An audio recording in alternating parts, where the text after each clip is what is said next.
a magia cerimonial, o cara pra fazer um ritual... Tá falando dessas coisas, aparece um cara de branco. Pô, grandão, né? Nada aqui, cara. Não, pô. se for pequeno, a gente dá um bico nele, mas desse tamanho, né? Porra, abriu um portal e apareceu o cara aí. Não tem nada, só tem bala Juquinha pra oferecer, né? Umas barrinhas aqui de cereal.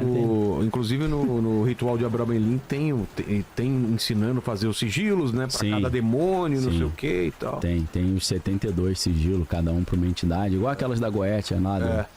Mas o Crowley, ele teve um outro ritual também meio...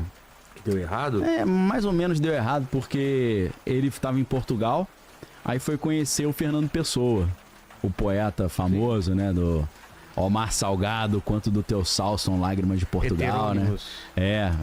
Navegar é preciso, viver não é preciso. Esse cara ele era mais bruxo do que o Crowley. Ele chegou pro Crowley e falou: Crowley, teu mapa astral tá todo errado, né? Tu entendeu tudo errado, deixa eu refazer. Ele refez o mapa astral do Crowley e ajudou o Crowley a entender o seu próprio destino. E aí, ele junto com o Fernando Pessoa, junto com o Crowley, eles foram para um lugar lá em Portugal que eu acho que chama Garganta do Diabo, e eles simularam uma morte do Crowley. Como se... o cara que chama a polícia, o rapaz caiu aqui, morreu, sumiu. Pra quê? Ele simulou uma morte dele. Por um lado era um ritual, por outro lado, alguns dizem que ele estava tentando simular sua própria morte, porque ele estava trabalhando, igual o John Dee, que eu falei no início, ele estava trabalhando como espião da Inglaterra. E ele queria dar uma saída de cena, porque já tinha virado meio um arquivo vivo. Sim. E ele tentou dar um somebody de que, tipo, Elvis não morreu, vou morrer só pra sair de cena. Tipo, o Michael Jackson tá vivo ainda, aquela história, né? Então, era um ritual ali também que...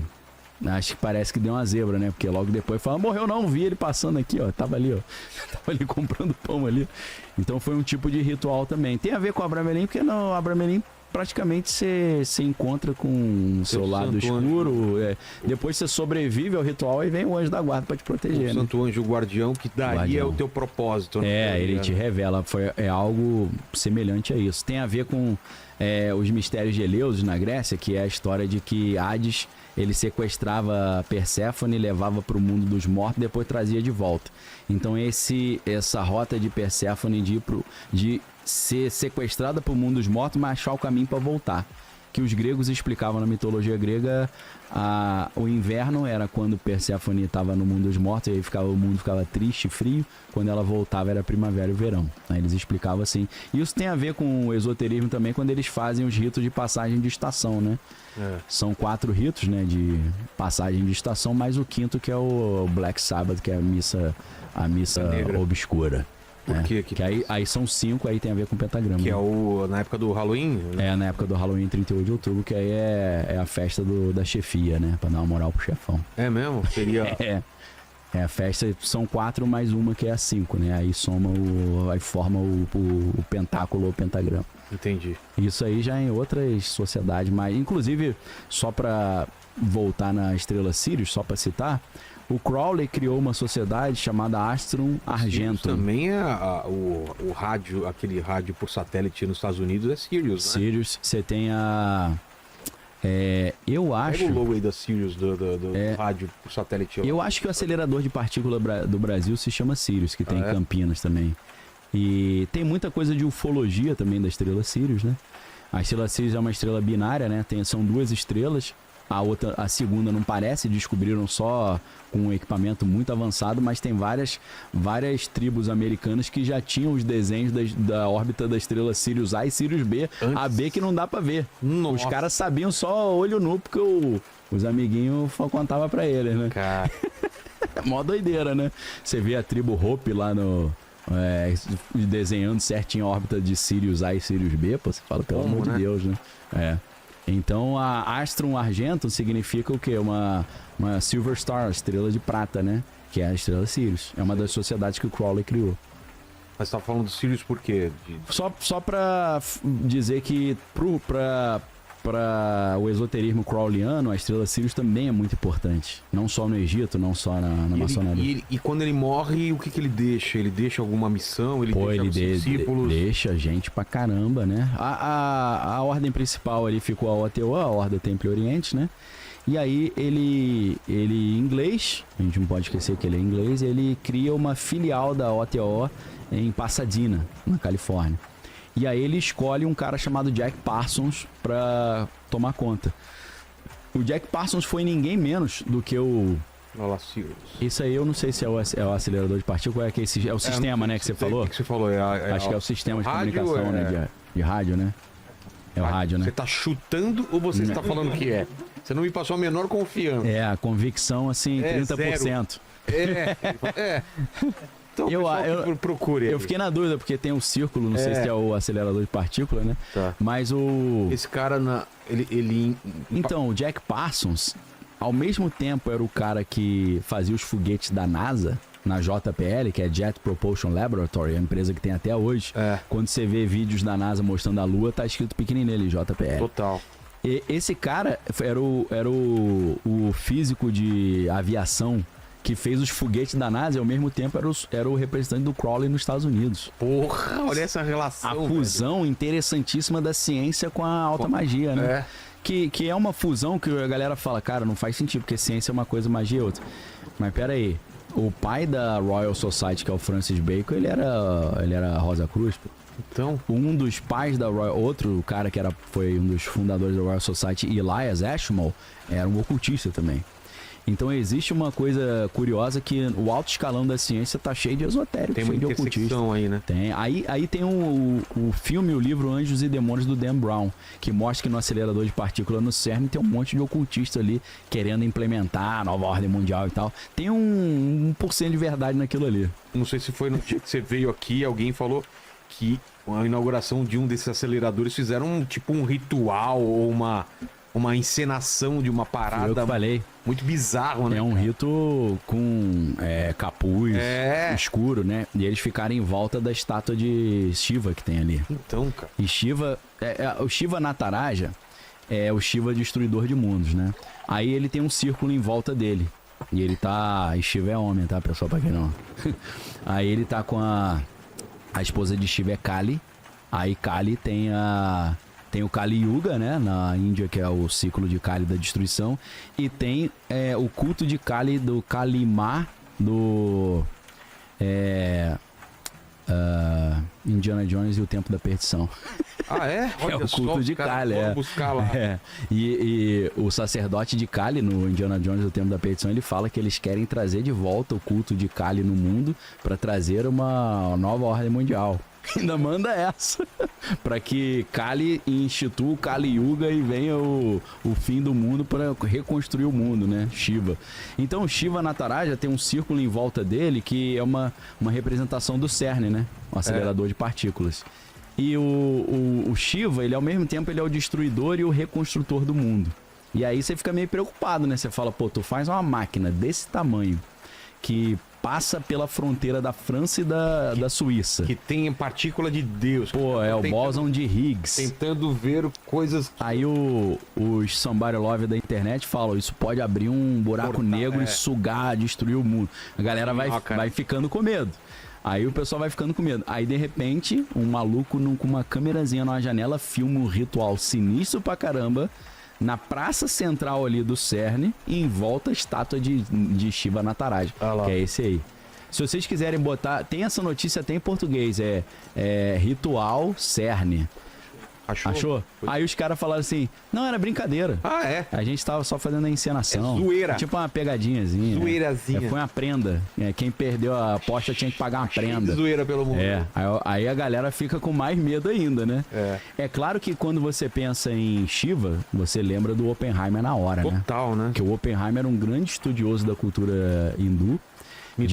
Dizem que ele tinha um vínculo... eis que me torna Shiva o destruidor de mundos, né?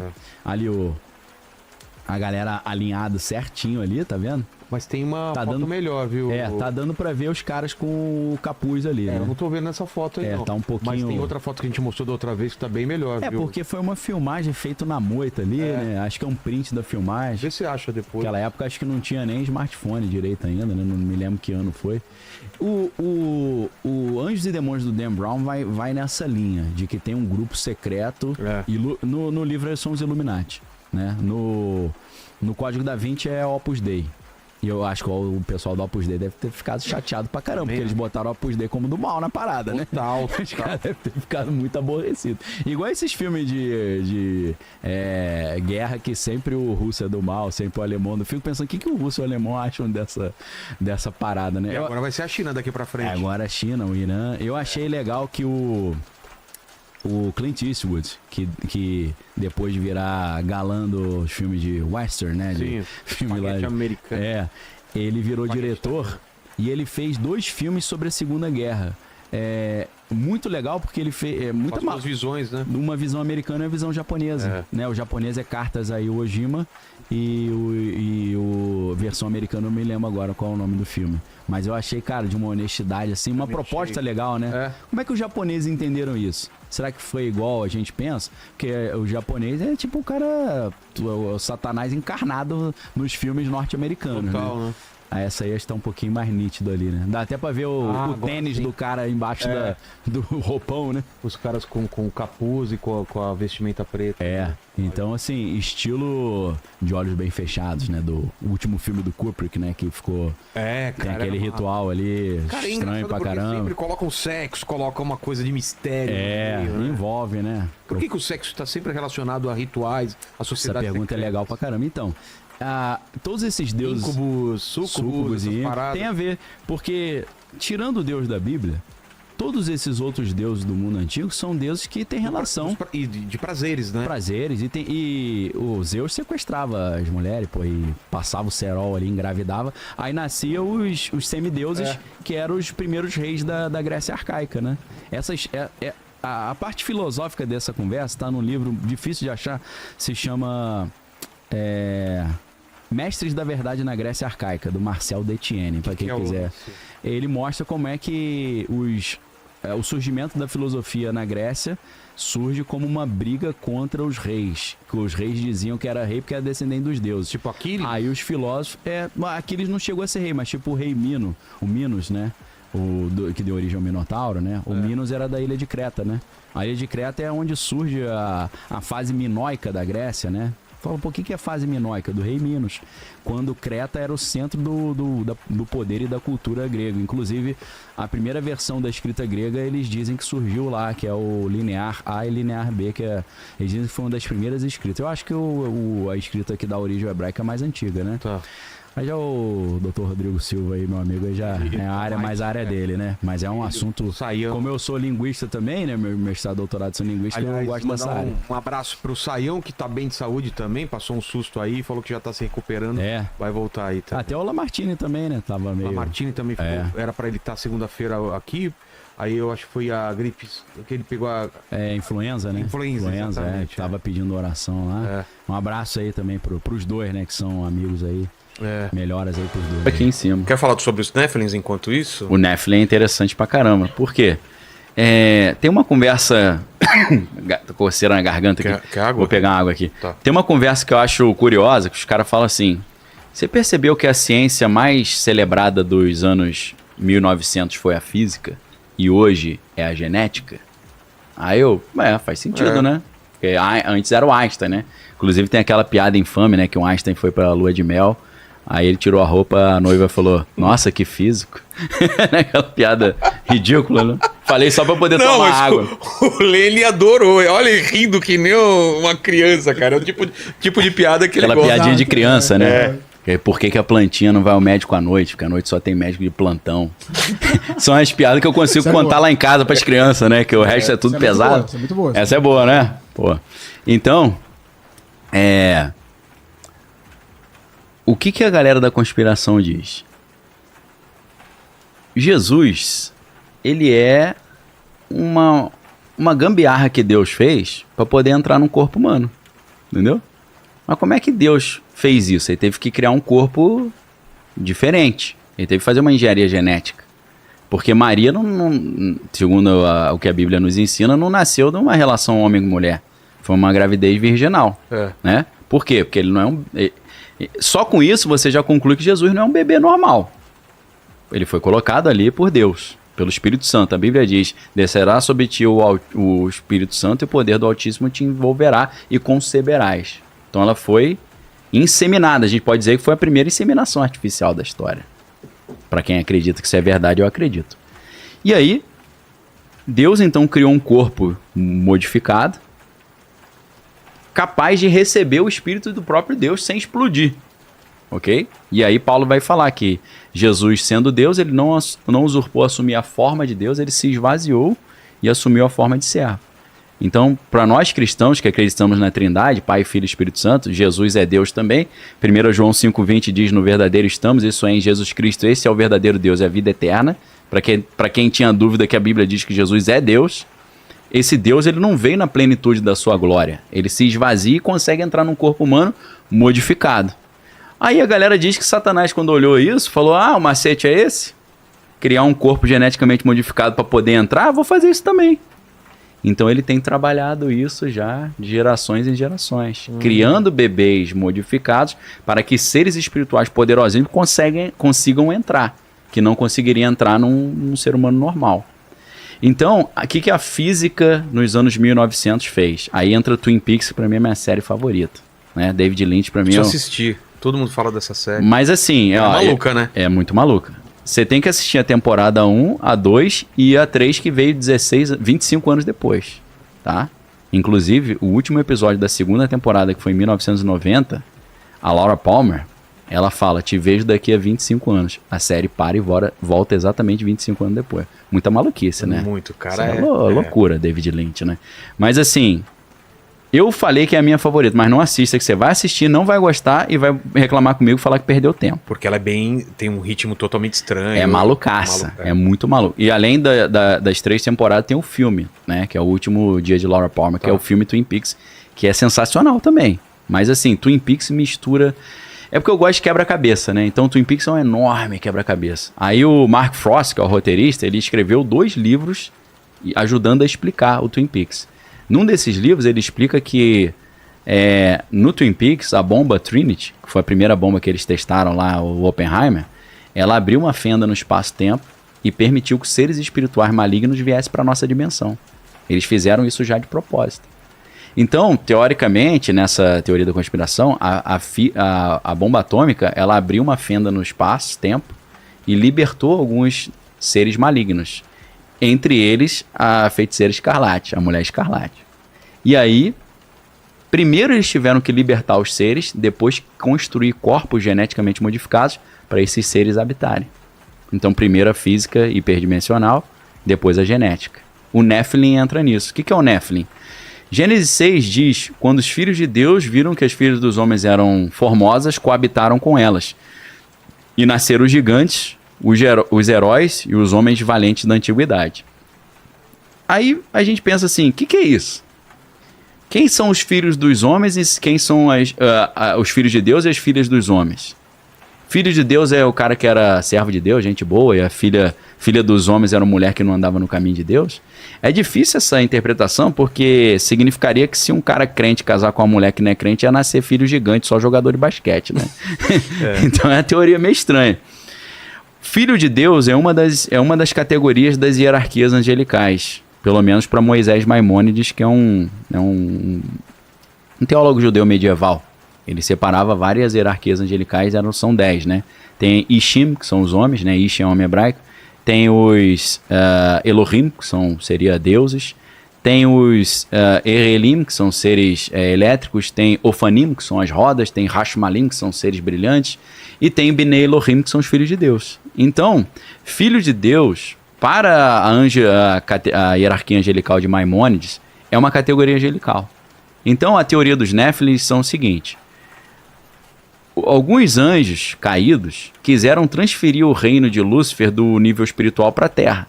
Para isso, eles criaram corpos geneticamente modificados capazes de receber o espírito desses anjos. Corpos gigantes, para que eles pudessem também ter uma força física descomunal e vencer e destruir o povo de Deus fisicamente. Só que Deus interrompe esse processo, esse plano, com o dilúvio. Mas como eles fizeram esses corpos?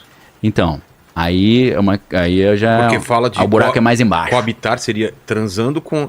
Verdade, anjos transando com humanos? Na verdade é inseminação artificial, né? Mas naquela época... Essa é a teoria. Aí você entra na alta magia, que é a magia cerimonial, que é a coisa de alto nível, que é grupos bem elitizados, secretos, você tem um negócio de súcubos e íncubos. Você já ouviu falar nisso, né? E isso vem do mundo antigo, dos ritos de fertilização. Rito de fertilização é o seguinte, naquela época não tinha supermercado, né? Você fala, pô, quero comer um negócio, você vai ali, no fast food. Você dependia de chover e ter sol, né? Então o que o cara fazia? O cara chegava pros deuses lá e falava, ó, abençoa minha colheita aí, senão eu vou morrer de fome. E aí, o que eles faziam? O nível mais simples de rito de fertilização, ou rito culto de fertilidade, o cara pegava a esposa de noite na lua cheia, levava lá pro campo onde ele plantava e mandava brasa na esposa ali. O cara mesmo. Com a esposa dele, E qual a função? A função é que aquele rito de fertilidade que ele tá tendo com a esposa ali, aquela relação sexual, transfira energia de fertilidade pra terra. Esse é o nível mais simples. Mas assim, corriqueiro. O Lene já ficou interessado nisso daí. Vai pegar um milharal aí, vai levar. Pô, cuidado quando levar um espinho nos glúteos lá, né? Da plantação que você vai, né, cara? A formiga, a abelha, né? Se for alérgico, então, né? Tem que tomar mais cuidado. No alto nível, como acontecia na Babilônia, no Egito, ou na Grécia, a Grécia era muito forte nisso, tanto nos ritos dionísicos quanto nos ritos de Eleusis, que eram os ritos paralelos, mais marginais, a gente poderia dizer. A gente tem, você vai lembrar disso, a Hela, naquele filme Thor Ragnarok, ela mostra que no teto, por trás dos desenhos do Odin, gente fina e bonitão, eles eram seres malignos que sacrificavam criancinha, devoravam criancinha, né? Ela fala, o nosso pai Odin era gente fina igual. Não, na minha época, eu era amiga dele, a gente fazia as maldades. Depois ele cismou de ficar bonzinho e me jogou no inferno, né? Ela reclama com Thor, né? E, inclusive, naquele outro filme do Thor, que a Natalie Portman também vira Thor lá, que eu esqueci, Love and Thunder, né? Amor e Trovão, sei lá. É isso? Nesse filme ele fala, a gente não vai devorar criancinha não, antigamente a gente fazia isso, hoje a gente não faz mais. Então, na Grécia tinha essa dicotomia. Você tinha a deusa Atenas, que era Atenas Parthenon, que é a Atenas a Virgem, que tem o Parthenon até hoje lá na Grécia, que é a da Virgem Atenas, que é a Atenas a Santa. Mas tinha Atenas que era animalesca, que era da orgia e tal. Então esses ritos de fertilização eram ritos marginais, né? Em Roma era a Saturnália, né? As festas de Saturno. Que dá origem... ao carnaval. Por isso dá origem ao carnaval, mas a gente sabe que Dionísio, né? Vem da palavra eonisios, em grego, que dá origem a enos, que é o vinho. Inclusive especialista em vinho é enólogo. Porque enos é vinho em grego. Só que Dionísio... Eno é o sal de fruta... Se você beber demais. Exato. O Lene se diverte, cara. Meu Deus, como é fácil fazer o Lene rir, né? Lembrei da piada do sal de fruta, né? Que o cara fala, pô, se tem sal de fruta, o cara tem MV de goiaba, então... Cara, pô, goiaba? Foi só pra tomar água aqui. Foi mal pra galera aí, que piadas infames, né? Mas é o que dá pra contar. Como eu tenho criança em casa, eu tenho que colecionar piada light, né? Exato. Então fica um monte light na cabeça. E o que acontece, então? O Dionísio, ele também é chamado de Baco, né? Então as festas do Dionísio, que eram os cultos dionísicos, eram conhecidos como bacanalias. Bacanais. Entendeu? As bacanais, que eram as saturnálias em Roma. Bacanal todo mundo sabe o que é, né? Ninguém é de ninguém, pegação geral. Só que pra quem acha que é só prazer da carne, não, aquilo é um culto. Era um ritual? É um ritual de fertilização. Como é que era esse ritual? Segundo os caras contam lá, os ritos de Eleusis e as bacanalias, é só você pesquisar. Segundo alguns, isso rola hoje ainda nos dias certos, nas épocas de mudança de estação e tal. Os súcubos são seres espirituais, eles aparecem numa forma feminina e induz o cara a achar que ele está tendo relação com uma pessoa. É tudo como se fosse um sonho. Às vezes o cara não sonha e ele acaba ejaculando. É como se fosse isso. Você não teve relação com ninguém, foi uma simulação.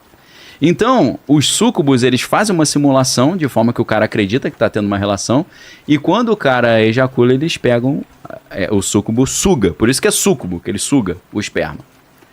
Dentro dessa teoria dos Nephilim, eles pegam esse esperma, mudam geneticamente, Aí você fala, anjo não sabe fazer isso. É. Você fala, até o ser humano sabe, pô.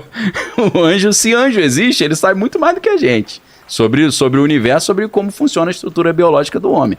Então eles pegam esse espermatozoide, modificam geneticamente. Naquela época, bota o cara grandão e fortão. E capaz de receber um espírito de um anjo, uma potestade dentro dele. E eles pegam aquele espermatozoide geneticamente modificado, aí o mesmo espírito, só que em outra forma, ao invés de feminino, agora masculino, o incubus, ele faz a incubação ou a inseminação. Então o cara acha que ele está tendo relação com anjos, mas na verdade é tudo uma simulação. É espermatozoide humano inseminado em mulheres, só que geneticamente modificado. Aleister Crowley chamava isso de Moonchild, criança da lua, criança celestial, nesses ritos de fertilização. Então, teria sido assim, dentro dessa teoria, eu não sei, que um amigo perguntou, como é que você sabe disso? Você já teve relação com anjo? Eu falei, nunca tive não sei se é assim não, meu irmão, tá? Eu tô te falando o que estão dizendo. Tá? Bota uma nota de rodapé aí, ó. É conteúdo altamente especulativo. Entendeu? Então, não sei se é assim, nunca fiz isso e não pretendo fazer, não. Então, teria sido assim que eles fabricaram os gigantes, os Nephilim. E quando nasceram esses corpos... E daí pode ter vindo também a ideia de semideuses, né? É lógico. Hércules e... Exato. Perfeito. Você pensa... todos os grandes reis da Grécia Antiga... Não só da Grécia arcaica, se a gente pensa no rei Minos de Creta, né? Que dá origem ao Minotauro, que tem um transhumanismo aí também, né? Porque a mãe dele teria tido relação com um touro, aí o cara nasceu meio misturado touro com homem. Aí foi preso no labirinto, tem aquela do labirinto do Fauno e tal, do labirinto do Minotauro, da Ariadne, né? Com o filho, que é uma história interessantíssima. Mas eles teriam...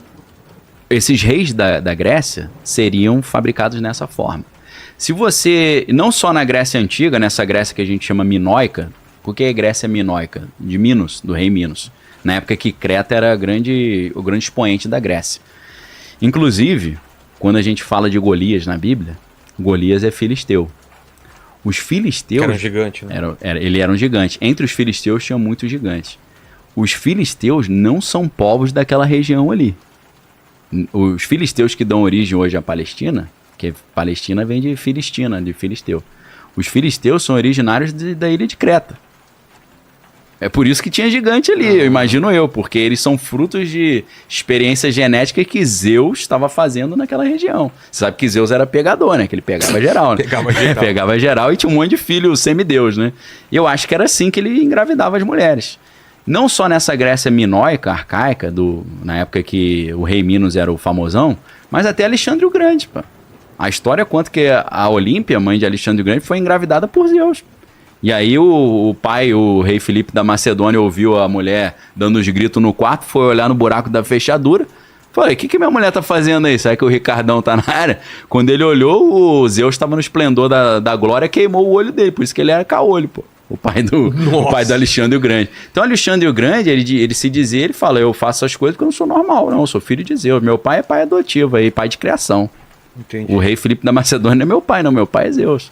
Mas realmente, se as histórias que Plutarco, Teucídio, diz os grandes historiadores contam do Alexandre, se for verdade, realmente o cara era sinistro, né? Teve uma situação, por exemplo, que eles estavam numa cidade murada, cercada, e aí tava todo aquele exército inimigo ali, cercou a cidade, e aí ninguém entra, ninguém sai, comida acabando. O Alexandre falou, aí é aquele Tsugtsvang, né, do xadrez. Você tem que fazer alguma coisa, não pode ficar parado. Ele pulou lá de cima da muralha sozinho. Só que aí quando ele pulou e caiu no meio do exército inimigo gigante, os caras acharam que ele tinha caído do céu. E aí eles correram pra trás, que ficaram com medo. Falaram, pô, é um deus, né? Quando eles viram que era o Alexandre, eles partiram pra cima. O Alexandre ficou muitos minutos ali lutando sozinho com a multidão. Até que os caras viram, pô, o Alexandre pulou, vamos também. Aí eles pularam, tiraram ele meio machucado, né? Sim. Mas realmente o cara fazia coisa assim mirabolante, né? Se é que as coisas são verdade. Então você falou exatamente o que eu ia falar. Esses heróis, tipo Hércules, devem ter sido Néfilins nesse sentido. Pessoas com habilidades excepcionais que foram fabricados dentro desse sistema maluco aí.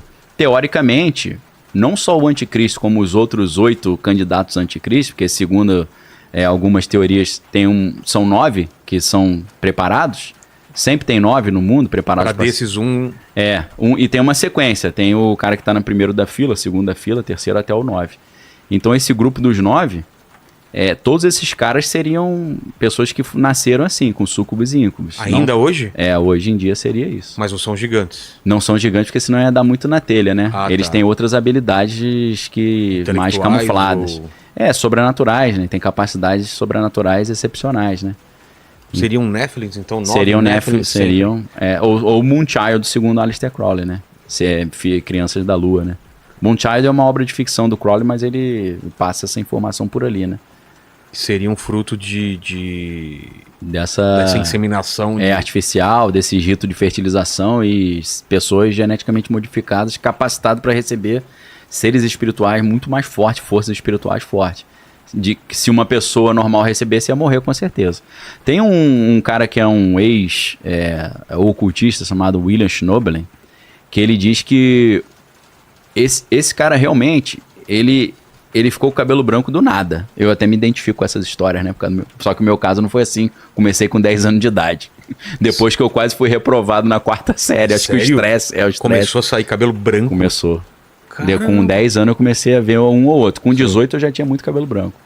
Inclusive, quando eu fui casar com minha esposa, o cara falou, pô, esse coroa é tarado, tá pegando a novinha. Eu falo, não, ela é mais velha que eu, pô. E você já com cabelo branco? Já com cabelo branco, é. Aí, esse William Schnoebelen, ele disse que ele invocou uma entidade que era poderosa demais, e essa entidade, quando entrou nele, ela começou a sugar, a matar ele. Ele foi morrendo. E aí a esposa dele, que também era ocultista, ela pegou um punhal mágico, botou no pescoço dele e falou pro demônio, se você não sair, eu vou matar ele, você vai pro poço do inferno. Aí o demônio ficou com medo e saiu, só que quando o demônio saiu, ele já tava com o cabelo todo branco. Segundo ele envelheceu 5 anos em 1 minuto. Nossa. Então, assim, eu contei essa história para ilustrar, não sei se é verdade, não exijo ninguém acreditar, eu também tenho dúvida se é verdade, isso é o que o cara falou. Certos seres espirituais poderosos, ele não pode entrar no ser humano, senão mata. Tem que ser um ser humano diferente, criado, preparado. E para um cara ser candidato a anticristo, ele teria que ser fabricado dessa forma. Modificado. Isso tem muito a ver, por exemplo, com Avatar. Avatar é exatamente isso, o filme Avatar. Avatar é exatamente isso, só que é ao contrário. Não são seres espirituais invadindo a Terra, são os homens invadindo um outro planeta. E aí, o que eles fazem? Ideia, né? O Sam Worthington, né? Aquele cara, você vê que ele é um cara cadeirante, né? Só que o que eles fizeram? Pegaram o DNA dele, que era um membro do exército americano, um capitão, sei lá, misturaram com o DNA do povo daquela alienígena, que eram os Navi. Navi, inclusive, é profeta em hebraico, né? O livro dos profetas é Nevi'im, né? Navi. Tem vários nomes meio bíblicos ali. A questão da árvore da vida que tem lá, mistura um pouco com Kabbalah, mas também tem a ver com a árvore da vida da Bíblia. O que eles fizeram? Para eles invadirem um planeta alienígena, eles pegaram o DNA do ser humano, misturaram com o DNA dos alienígenas, criaram um corpo híbrido, que os seres humanos, nesse corpo híbrido, conseguiam projetar sua consciência para esse corpo. Lembra que ele usava a máquina e ele controlava? Só que aí, o que aconteceu? Então, os seres humanos passavam meio despercebidos ali, fantasiado do povo nativo local. Só que aí o cara mudou de time, revirou a casaca, que em vez dele ficar no time dos humanos, ele ficou no time dos alienígenas. E aí, o que eles fizeram? Olha, existe uma maneira de você transferir a sua consciência definitivamente, permanentemente.